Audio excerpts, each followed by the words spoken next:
Hi folks, and welcome to another episode of Exploring Shasta County History. Today, taking you into a not too well-known feud of Anderson, Shasta County. I'm right now on East Center Street and North Street. John Franklin Bedford was a native of South Carolina who was born to James M. Bedford and Catherine Mooney Bedford in 1834. He was a well-educated person and a lifelong businessman who was well respected during his lifetime. He married Ella Virginia Wright in Fulton, Georgia on June 2, 1857. Ella was the eldest child of Ewell L. Wright and Mary Pearson Wright. In 1858, John and his wife, Ella, relocated to Texas Springs in western Shasta County, California. At Texas Springs, John F. Bedford became a merchant who co-founded the firm Wright, Bedford and Company. It was a family affair as John went into business with Ella's father, Ewell L. Wright, who also relocated to Shasta County, along with his wife, Mary, and their son, Jeremiah Pearson Wright, also known as Jerry. John McCarley was married to John Franklin Bedford's sister, Olive A. Bedford. The John Franklin Bedford family was still living at Texas Springs, where John F. Franklin registered to vote on June 12, 1866. By February 11, 1867, Ewell L. Wright and John McCarley dissolved their interests as the elder Wright took up retirement, while McCarley had interest in establishing another store at Shingletown in eastern Shasta County. John F. Bedford and Jerry P. Wright purchased their interest within the company.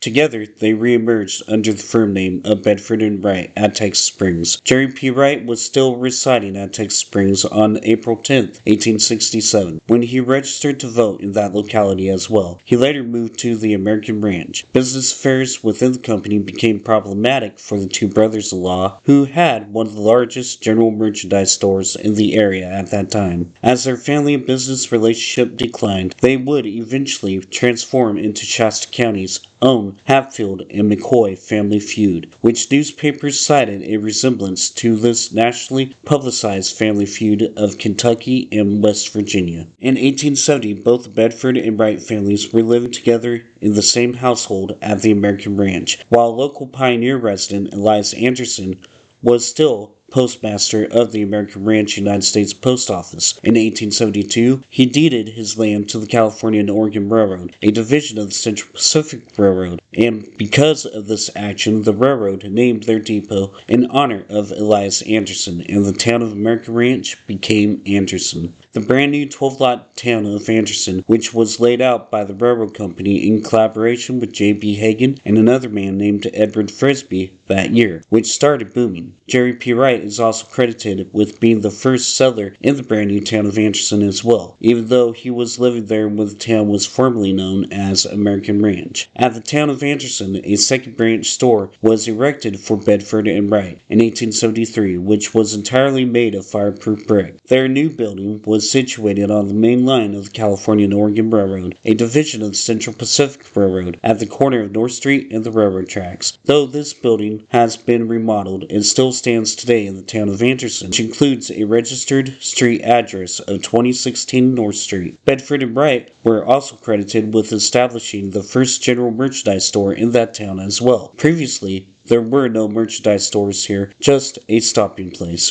During July of 1879, Sarah Martin Wright's marriage to her husband, Jerry P. Wright, was very rough and difficult, and they separated from each other, so she went to her father's house in Millville to spend a few days away from Jerry to collect her thoughts and feelings without telling him where she was going. A few days passed, and Jerry began searching for her. After he found her, they talked about their past and where their future was heading. After that, they decided to work on their marriage, and that's when they decided to depart Millville to return home to the town of Anderson together. While married life resumed for the Wrights, they were finally talking with each other instead of fighting amongst themselves. The next day, on July 15, 1879, Sarah spoke to her sister-in-law, Ella Wright Bedford, who initiated a difficult conversation with Sarah about her marriage inside the J.F. Bedford Company building on North Street. An extremely heated argument began to develop, which wounded Sarah's feelings and sent her into an emotional wreck that day when she departed the store for her house. Then, on July 16, 1879, the quiet town of Anderson was stirred up in great commotion after Sarah was found lying on the floor of her bedroom of her house by her husband Jerry, who found indications of an attempted suicide by his wife. She used a broken heavy soap dish to slash herself on her forehead, which inflicted deep gashes and bruises on her forehead and face. She lost an incredible amount of blood during the incident, and her husband immediately got help from a neighbor and notified a local physician in the area to treat her. Of course, Wright blamed his sister for the damage done to his wife, which might be the first recorded incident of this family feud in Shasta County. Wright continued working with John F. Bedford in their general merchandise store, even though their business relations would dissolve later on.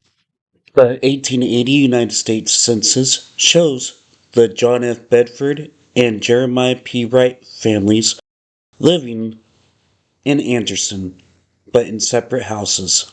An additional debate amongst local historians about the building situated at the following registered address of 2016 North Street in Anderson, which is one of our county's historic structures, surrounds the construction date of this building. Other historians cite the building located here as being built in 1881, even though early newspaper articles and advertisements from Shasta Courier newspaper Shasta claim the year 1873 as to when it was built. Perhaps there are two different buildings erected at this location at different time periods. Research is being done to determine the truth, yet it's still a historic brick building with a false front and siding, blocking the view of the original historic bricks intact to it. 2016 North Street, which is seen here in this video, still stands today in the town of Anderson. Whatever the case may be, it is a historic landmark of the town of Anderson, which should be commemorated with a plaque. Given the correct history of the structure, during August of 1881, John F. Bedford and another business partner, a man by the surname of Sweat, had a brand new state-of-the-art flouring mill erected for the town of Anderson, and later a man named John Ryan became associated with this firm, which did an outstanding business in the area. By March of 1882, the town of Anderson boasted a population of about 300 residents and having 3 separate merchandise stores. The oldest was owned and operated by John F. Bedford, and the others were owned by Beecher and Champlin,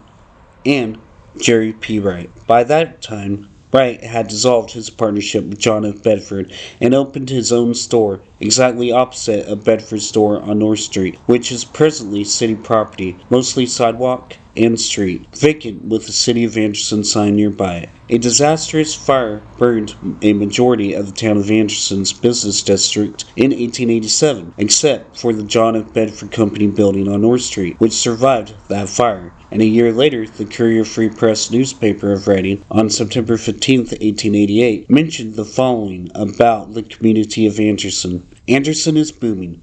Bedford's, Wright's, and other stores are rushed with business. Level and Dabrowski are kept busy. The hotels, saloon, livery stables, blacksmith, and carpenter shops are lively with customers and business. The new waterworks are a great blessing, and the large real estate interest lately acquired there by the railroad adds to confidence of the citizens in the rapid growth of that place. In 1891, John F. Bedford loaned his mother-in-law, Mary Pearson Wright, $5,000 as she took his personal promissory note for security. The note expired in May of 1895, and Bedford couldn't meet his obligation then. John endorsed upon the note a waiver of time limitation, believing the endorsement to be equal to a renewal. Mary remained silent until April of 1899, when she asked her son-in-law for a new note. Bedford gave her a copy of the original note instead. Mary later discovered her position and began suit to recover the principal sum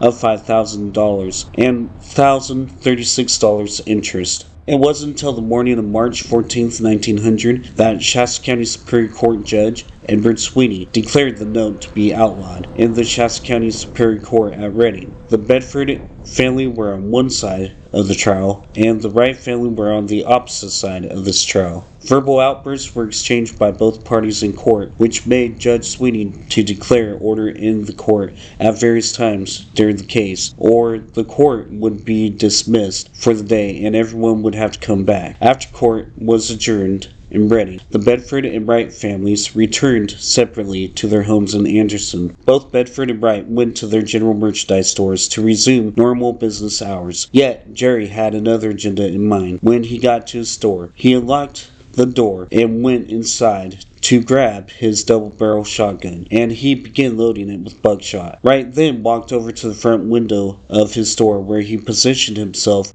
while mounting his gun on the window pane of an open window and began firing his double-barrel shotgun across North Street at his enemy, John F. Bedford, who was sitting on the front porch with his son, Charles J. Bedford. Authorities responded to reports of shots fired, and they immediately took Wright into custody. Upon arrival, Wright struck John F. Bedford on the leg, which barely penetrated his flesh. Charles J. Bedford was shot as well, but Charles escaped injuries. A deputy sheriff brought Jerry P. Wright to the Shasta County Jail in Reading, and Wright was arraigned on charges of assault with a deadly weapon. Wright retained the services of local Reading attorney F. P. Prim to represent him in the Shasta County Superior Court at Reading, and Prim was able to get the jury to acquit his client. Yet, the family feud continued in outrage. During the interim years above, in March of 1895, John F. Bedford also owned the Anderson flour mill with his business partners John Bryan and a man by the surname of Sweat. It was mysteriously burned down in a fire one afternoon, which made authorities believe it was caused by an incendiary, in other words, arson related, even though the flames appeared to have started in the engine furnace room. At 2 a.m., the Anderson flour mill was engulfed in flames, which later totaled to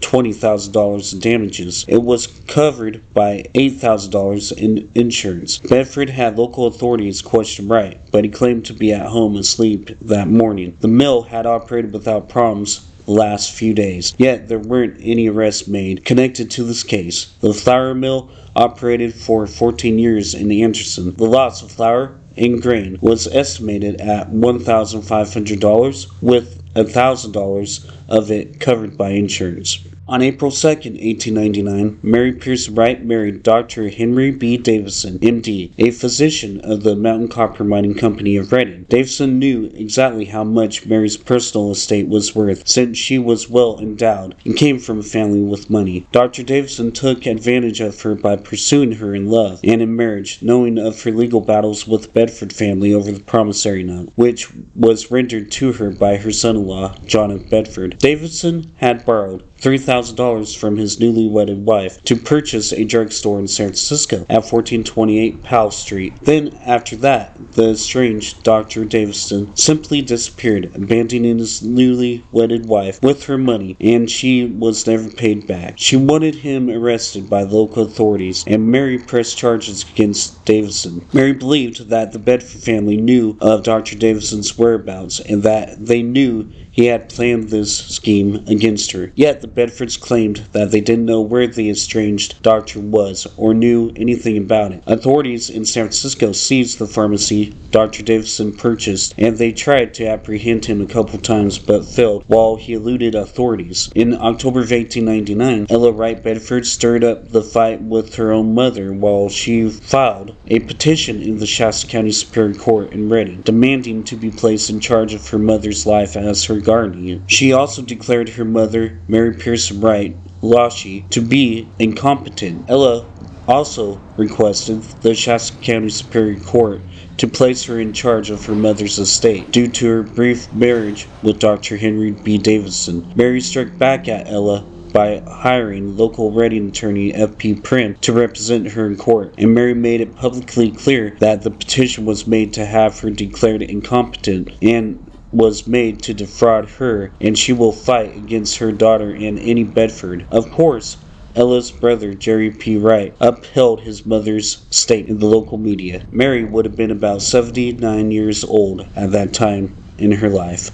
Mary eventually filed an annulment within the Shasta County Superior Court against Dr. Davison, and the annulment was approved by the court. Dr. Henry B. Davison eluded authorities until late December of 1899, when they finally apprehended him in San Francisco, and he was arraigned on charges waiting for trial in that city. However, Mary made a request to the Superior Court to relocate the trial from San Francisco to Redding because she couldn't walk at that time and she was in a wheelchair, so she couldn't travel to San Francisco without having transportation. Her request was approved by the Superior Court to be transferred back to Shasta County. In January of 1900, she retained ownership of the pharmacy at 1428 Powell Street as well. Dr. Henry B. Davison once was quoted by a media outlet in San Francisco as saying, "I only married her as a convenience for her, not for her love, and for the money she gave me." Then on March 31st, 1901, Mrs. Ella Virginia Wright, Bedford. Looks like they might have had a door here at one point.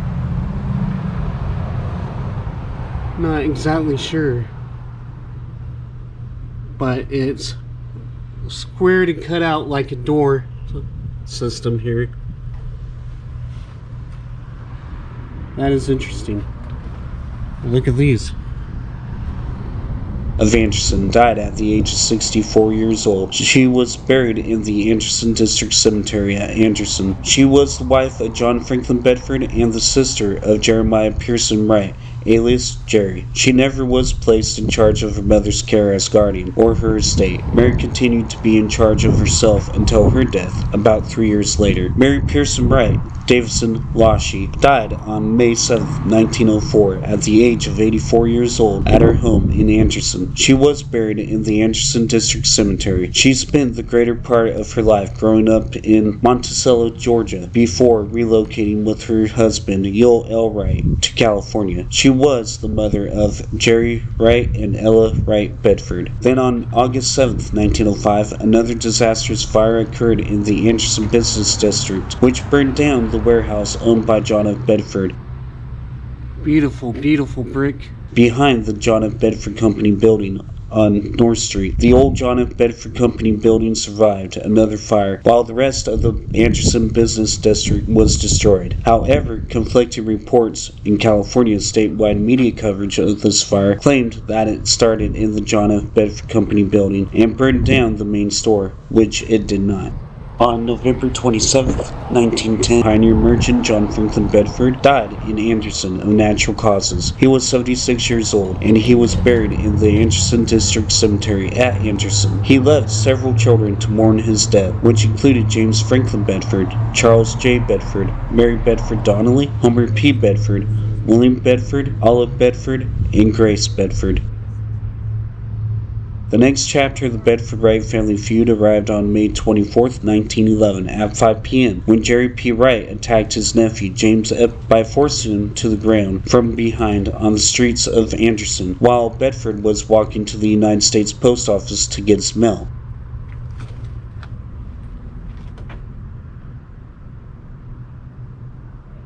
An Advance Auto Wholesale actually gave me permission to be on their property behind their vehicles here to film the Bedford building. I want to give a shout out to them.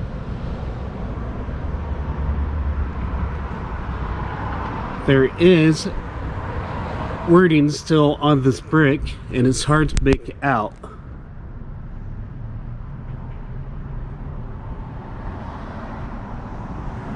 Something Market, it looks like. Jerry continuously struck him with his cane as Bedford laid helplessly on the ground trying to protect himself as much as possible. Wright then pulled out a small penknife and stabbed Bedford just below the heart. You can see the brick kind of warped right in here.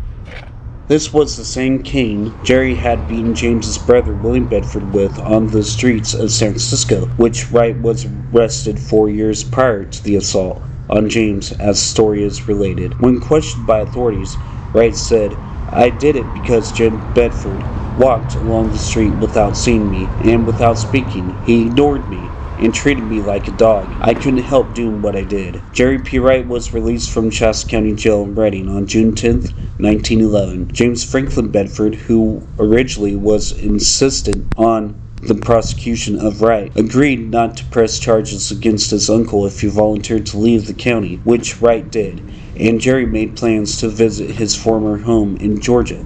After that trip was made, he returned home to California, where he settled at Oakland, which is where he remained until his death. He also promised not to make contact or cause further assaults to any Bedford relative of his. Jeremiah Pearson Wright, also known as Jerry, died in Oakland, Alameda County, California on May 22, 1916. After clocking off from work at the Oakland, United States Post Office, he came home and sat down in his favorite chair, crossed his arms, and fell asleep. Even though Wright died of natural causes during his sleep, which is how he was discovered at home the next day when he didn't show up for work, according to his obituary.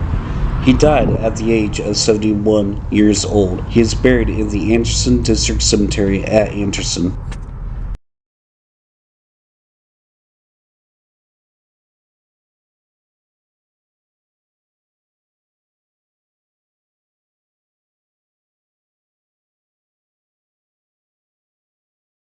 James Franklin Bedford died on January 19, 1936, at the age of 76 years old. Bedford was stricken with his illness 3 days before his death, according to his obituary. He had been an employee of his father's store since he was 12 years old. He is buried in the Anderson District Cemetery at Anderson. According to the Searchlight newspaper Reading, it was the largest attended funeral in the town of Anderson's history up to that date. After his death occurred, the estate of James Franklin Bedford, which was valued at $10,000, was bequeathed to his widow, Susan Lily Jones Bedford, who was also known as Lily, and his daughter, Mary Bedford Donnelly. This also included the building and property at 2016 North Street in Anderson. The February 1st, 1944 edition of the Reading Record Searchlight newspaper gives this detailed account of the J.F. Bedford Company building at 2016 North Street in Anderson. Dunlap buys Bedford store. Mrs. Mary is selling the J.F. Bedford Company store at Anderson, one of the pioneer establishments of the county and one of the Anderson landmarks, to D.A. Dunlap. It was revealed today. The store has served Anderson since 1875, when it was moved from Texas Springs, a mining camp on Clear Creek, to Anderson. Started as Bedford and Wright, it later became the J.F. Bedford Company. Miss Donnelly is a daughter of the late J.F. Bedford. The sale is to be completed on February 10th, according to a notice intended sale filed with the county recorder Winona V. Simmons. Of interesting note, the above account states that the building was relocated from Texas Springs to Anderson, but it also says that store has served Anderson since 1875, which is pretty close to the 1873 date which I presented above, promoting the 1881 date which historians give credit, but this is discrediting that date as well. Under Dunlap's ownership, the building at 2016 North Street in Anderson picked up additional headlines on October 7th,